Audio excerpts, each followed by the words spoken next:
Every person's breast anatomy is different.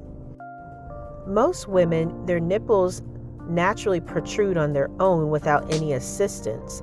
However, some women have flat or inverted nipples.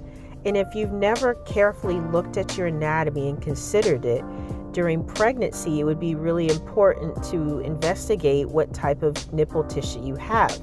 Now, the great thing is that whether they are flat or inverted, you can successfully breastfeed, especially if you have expert lactation assistance and support after you have your baby. But you may need to consider using a nipple shield, in which that helps to draw the nipple out during the latching of the baby in order to have an effective suck and release of the breast milk. So you have hope to successfully breastfeed.